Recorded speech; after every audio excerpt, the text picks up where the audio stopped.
Bonjour, mon pseudo est Gary. Je tiens une page Facebook et un blog sur le retour aux cheveux naturels. Pourquoi avez-vous adopté ce style?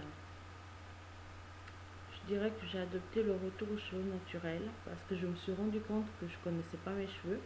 Je les défrisais sans même les connaître. Et donc, comme je pense que avant de juger quelqu'un ou de condamner quelque chose, il faut d'abord apprendre à connaître. Moi, j'ai décidé d'apprendre à connaître vraiment très tard mes cheveux avant de comprendre ou de décider de le défriser à nouveau. Donc voilà pourquoi j'ai adopté ce style, juste parce que je voulais apprendre à connaître mes cheveux. Que souhaitez-vous apporter aux Nappy Girls grâce à votre page et votre blog? Euh, de l'encouragement, permettre à celles qui hésitent encore de se lancer. J'espère que lorsqu'elles verront mon parcours capillaire, elles auront envie de se lancer ou elles se lanceront si elles hésitent. Quels sont les principaux thèmes abordés sur votre page et votre blog? Sur, ma, sur mon blog, je parle essentiellement de tout ce que je fais à mes cheveux, mes masques, mes crèmes, tous les soins que j'apporte à mes cheveux. Et sur ma page Facebook, je parle plus des cheveux et pas que. Je parle d'un peu de tout, des bons plans trouvés sur internet, des sujets d'actualité, de partage. Je demande plus de conseils aussi aux fans de la page parce qu'il y a des personnes qui sont bien plus informées que d'autres. Voilà. En dehors de votre page ou à travers votre page, quelle action menez-vous pour propager le retour au naturel dans l'esprit des femmes? Aucune action, parce que je suis nouvelle dans le NAPI et je pense que je ne suis pas assez armée pour mener ce genre d'action autour de moi. Avant de faire cela, vu que c'est quelque chose de nouveau pour moi, je pense pas que je vais me lancer dans ça. Peut-être lorsque je serai plus mature dans le domaine, à ce moment-là, peut-être que je ferai, comme d'autres personnes, j'organiserai des trucs autour de moi pour propager ça. Mais pour l'instant, je me contente d'abord de réapprendre à connaître mes cheveux. La gestion de votre page blog vous laisse-t-elle du temps pour vous de faire autre chose en parallèle? Oui, comme de m'occuper de mon bébé par exemple. Oui, en plus, vu que on peut tout faire maintenant depuis son téléphone, ouais, ça peut permettre de laisser quelques messages ou de parler de ce qu'on a fait à nos cheveux aujourd'hui. Mais oui, ça ne me prend pas complètement mon temps. Voilà.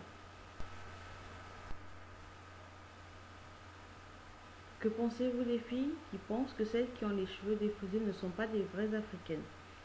Je pense que c'est tout complètement débile en fait. Mais je pense que c'est très débile de penser ça. Parce que on n'a pas besoin d'avoir les cheveux défrisés ou naturels pour savoir si on est africaine ou pas, ou pour connaître une africaine ou pas. Il n'y a pas de vraies africaines et de fausses africaines. Il y a des africaines tout simplement, il y a des afro-américaines, voilà, des métissages, mais il n'y a pas de vraies ou de fausses africaines.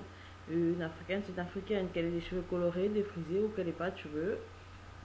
Voilà, ça reste une africaine. On n'a pas besoin de connaître ou de déterminer la nature d'un cheveu pour savoir si quelqu'un est africain ou pas. Je crois que ça se voit sur le visage, hein. Donc je trouve en conclusion cette réflexion complètement débile. Après, c'est mon avis. Existe-t-il aussi des nappy boys? Si oui, qui sont-ils? Dans mon entourage, oui, il en existe des nappy boys. Après, dans les médias, on voit bien des nappy boys, hein. On voit des hommes comme Yannick Noah, par exemple, ou bien Anthony Cavana. Voilà, c'est pas ce qui manque dans les médias. Des hommes africains avec des cheveux naturels et longs et crépus. À combien environ estimez-vous le nombre de nappis dans le monde? Franchement, je ne préfère pas me lancer sur des estimations, mais je suis sûre qu'il y en a beaucoup aux États-Unis et en Afrique. Voilà, ça au moins, je suis sûre. Quelle est selon vous la gamme de produits la mieux adaptée pour les cheveux blacks ou naturels?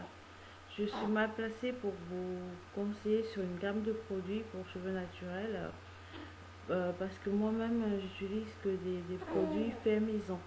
C'est-à-dire que je fabrique moi-même mes produits, que ce soit ma crème pour cheveux ou mon masque, hein, tout est fait maison. La seule chose que j'achète, c'est le shampoing et l'après-shampoing à la banane de Body Shop. Quel est environ le coût par mois en euros des soins nécessaires pour entretenir une chevelure de nappy? Dans mon cas, déjà comme je vous le disais, je n'achète pas de gamme de produits. Je fais tout moi-même. En fait, j'achète des produits de base comme le beurre de karité, l'huile de coco, l'huile d'avocat, le beurre de coco, voilà, des produits naturels bien pour les cheveux. Et je fais moi mes crèmes et mes masques. Et tout cela, ça me coûte à peu près 60 euros pour une utilisation de 2 à 3 mois. Donc, la seule chose que j'achète en surface, c'est le shampoing et l'après-shampoing Body Shop à la banane. Et les deux coûtent maximum 10 euros. Donc, moi, je dirais pour moi, ce sera 70 euros pour une utilisation de 2 à 3 mois.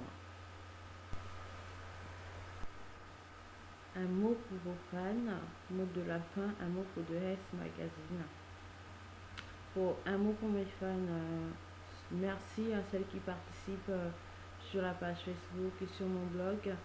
Merci pour vos conseils et pour les fous rires, les partages aussi. Surtout n'hésitez pas de partager, continuez à partager vos photos, vos coups de cœur sur certains produits, vos infos. Merci. Merci à The Health Magazine que j'aime beaucoup. Merci de parler, de traiter de ce sujet-là et de nous donner la possibilité d'en parler. Merci et surtout bonne continuation.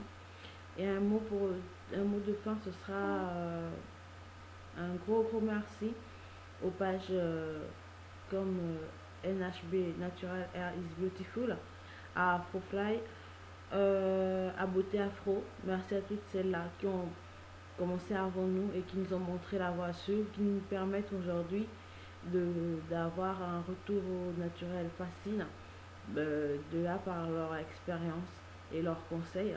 Merci à toutes celles-là qui se sont lancées, qui aujourd'hui nous donnent beaucoup de conseils. Je voudrais remercier toutes ces filles-là. Et surtout, je voudrais dire à celles qui hésitent encore ou voilà, de se lancer. De toute façon, c'est pas perdu. C'est pas parce qu'on a des cheveux naturels qu'on peut pas avoir des mèches, des extensions sur la tête, non. Mais au moins, je pense que ce serait bien d'avoir, comment dire, ce serait beau si on est adepte des extensions de la longueur, de porter des extensions tout en gardant ses cheveux sains. Voilà. Donc merci à vous tous et surtout n'hésitez pas à passer sur ma page.